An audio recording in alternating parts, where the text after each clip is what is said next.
Up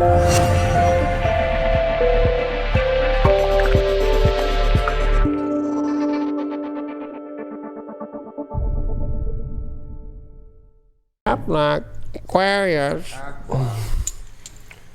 Up like Aquarius. 1K collective. Did we just reach it? No, but we are. Oh, don't be touting off fucking until it's real. These people want to play around on 1K collective and they can't reach 1,000, then they don't get no 1K collective. I'm trying to put it into the universe.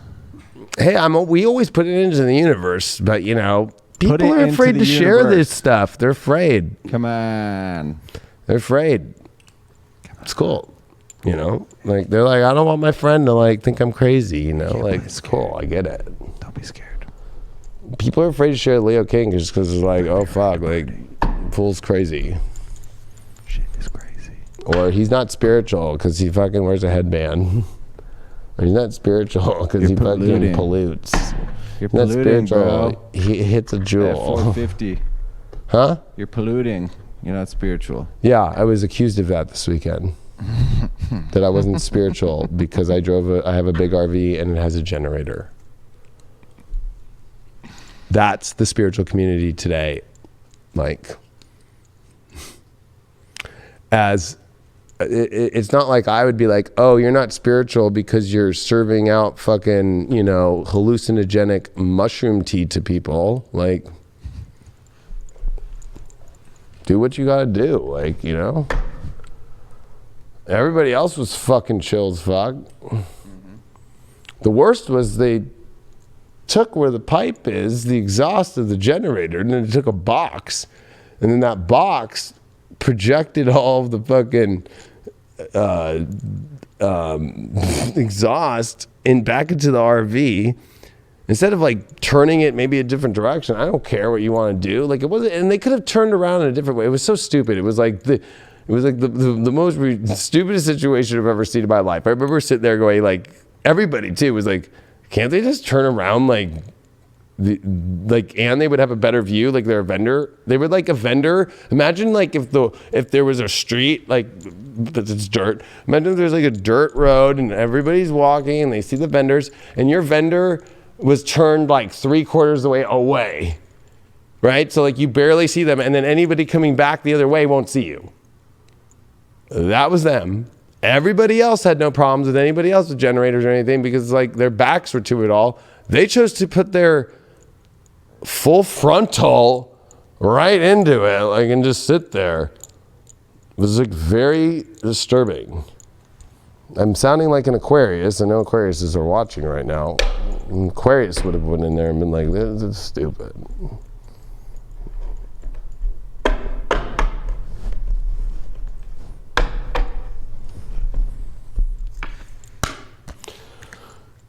Damn, are you gonna be peeking out on this weekend or this week, Aquarius? You got the World card. It's your card.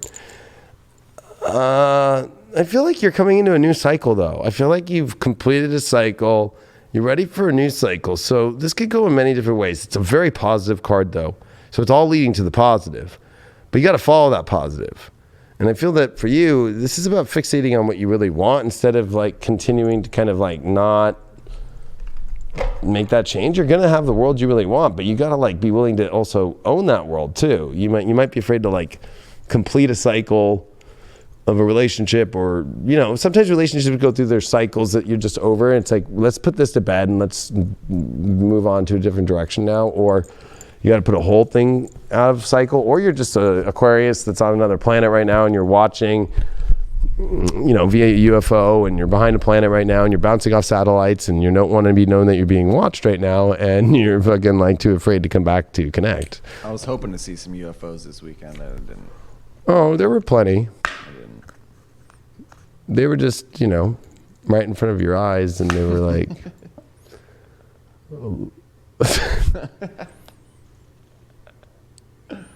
I think you saw about 200 of them. The Tower card reversed here. It's your challenge.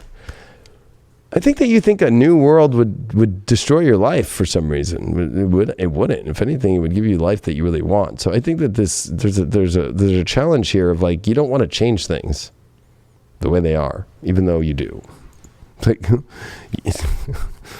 which reminds me of exactly the story I was saying right before this. Like the people who had the tea fucking thing did not want to change the way they had things to make things better for them and better for everybody around. And they just honestly sat in, I don't even know the word, but I would say like agony, like the whole time. Yeah. And like they were trying to be this like ultra spiritual. Like I wish JP Spears was there fucking with us. Like it would just been so easy to just be like, hey, like let's have a good time. Like stop throwing around the whole like I'm more spiritual than you, and like, don't you want to sell more tea? Yeah, if they would have came and party, they would have sold that all their tea. Oh yeah, that was the other thing. They weren't part of the fucking thing. 5 of Pentacles in reverse. Overall, I think that this new world is offering you something so great where it doesn't have to be suffering anymore and feeling like you're in a place that you feel like you get the short end of the stick. I feel that you are continuing to choose the short end of the stick the way that you've been playing things in relationships. And you have to be more upfront. But I think that tower reversed is like, you know, the tower is not all bad, right? The tower actually is also where we can find great power and achievement in our life. And I think that there's this reversal here with the world. The world card sometimes needs the tower, right? Like it needs to have a world that's defined on how big are we going. Sure, at one point it will end. But the one thing about the tower is not all bad in the sense that at least they were a tower and it does come to an end at one time. Like, you know, I mean, you know, you're a human being that at one time towers to this age and then you die. And it's about the greatness in what you do. But I think that this is, there's nothing to worry about here because there's a reset here. There's a better way. And it's not going to feel like, it is the card of the victim, the 5 of Pentacles. And I think the reversal is like, you're not a victim, but you might be playing it or choosing to. Look at this. Like, this is your shadow, to be or not to be. Like, should I, you know, is the question. Like, you're in Shakespeare world and you're kind of like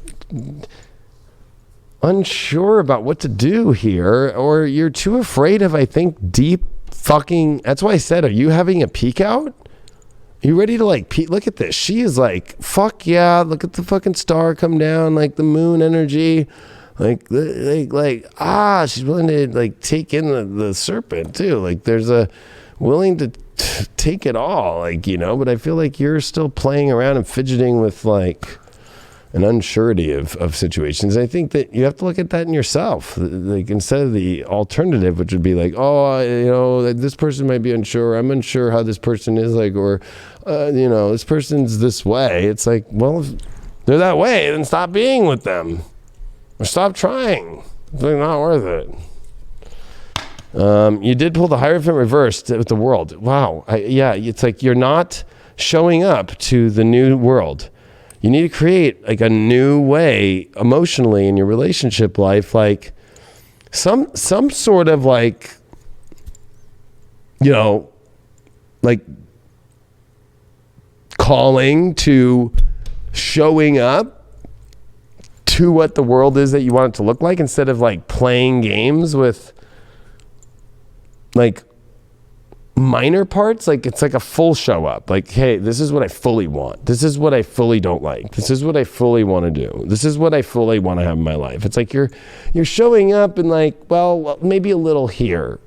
It's like, okay, we're not moving the yardstick much at all. Like you're basically saying like, let me just spike the ball down and just keep throwing out 30 seconds on the clock. Like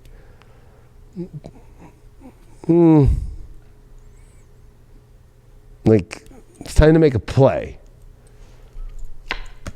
And you pulled the Chariot upright. Wow. So I mean, it's time to move in a better direction in your life. It's time to move the direction that you really want to.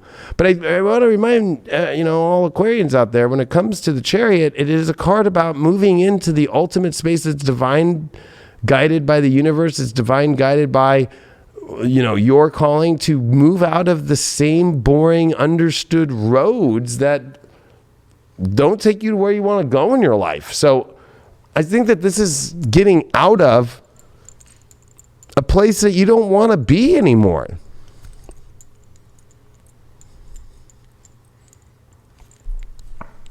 Well, you pulled the second house. It's time to own the life that you want to have. Know your value, know your worth, and also express it. Like a coin says it's worth this much because it's imprinted and defined of what it is. I think that you're going to have to show in partnerships or the kind of relationships that you want to have, like what your value is. I know that you want to like not show it and have people see it on their own. We all do, but I hate to say it, Taurus shows it. Taurus wears nice clothes to make you go, oh, that person looks nice. They smell good. Like, like you can do that, but like, it's like, you also have to like own that and like the expression of it and like the full energy of that. There's something about like, I have to burn that one too. I keep pulling those cards. It's the wrong card. Trust. Ooh. I think that this is trust in the new journey, trust in the new world, trust in what you really want instead of, I think you're playing around with should I or should I not, or is this good or is this bad, or should I, it's like you're sitting in a influx of purgatory here, and you're the one choosing to be in that way. And they could have some trust issues, and I would say there are insecurities in yourself about self-worth of what you really want. You did pull Scorpio 8th house Uranus. Oh yeah, it's time to be bold and time to go like, it's time to attract what you really want, but I think it's time to try something different to get what you really want. I think that it's time to, boldly go for what you want to connect with in your life and go full at it. And if it doesn't work, you have to make a full change, and it might seem crazy and radical, but you are an Aquarius. So the more you do that, the more you're going to be in alignment with yourself and things go better. Trying to play normal is pretty boring for an Aquarius life. Like, I'm going to be real. Like, you're going to not like your life. And when I mean normal, I mean like you might think you're innovative and different and you have uniqueness, but like if it looks like everybody else around and they're doing the same shit, and you're not doing the same shit, you're not an Aquarius at the moment, and it's time to get back to that. For your love life too, mainly. For love. But where's that fear coming from? That fear of tearing down the bad aspects, or not necessarily bad, but like the aspects that aren't serving you fully, the aspects that aren't serving your relationship fully or serving your partner fully. If you're not there in it, if you're just trying to kind of control every aspect of the relationship, trying to control every aspect of your life, it's just going to spiral out of control. You need to loosen the reins. At some point, you kind of just have to allow the universe to kind of run its course a bit. Obviously, you have to be a player in the game. You have to be present. You have to be able to make the right decisions when they're laid out in front of you. But you have to allow them to be laid out in front of you. You can't just kind of dictate where it is that you go, every aspect of your life. Kind of go with the flow a bit and let that shine into your life. You gotta let that love in there. If you're just kind of projecting and saying, no, I'm this individual, this is the type of person that I am, then you're always just gonna be in that box instead of kind of flourishing. And kind of, it's like a vine, a plant. Those vine plants just go where they need to go. They follow the sun. They follow their energy force, and they go out and they reach and they grab on, and then they continue to grow in a new direction. They don't just stay in one aspect. They don't just stay in that pot that you planted it. They flourish, they grow, they expand their life force. So maybe there's certain aspects that you need to tear down so that you can allow yourself to grow, but you need to look within. You need to figure those out, and then let the universe run its course and take you away, baby. Yeah, I mean, I like the plant analogy. And plants grow in different ways, like, right? They are unique in the way their roots grow. They're unique in the way that they bloom. And I feel like this is like a new blooming onion coming out. Like some fresh dip. Yeah. Like the new Outback. To go on. Defining what that is, though, and blooming it into your real life. You know what I mean?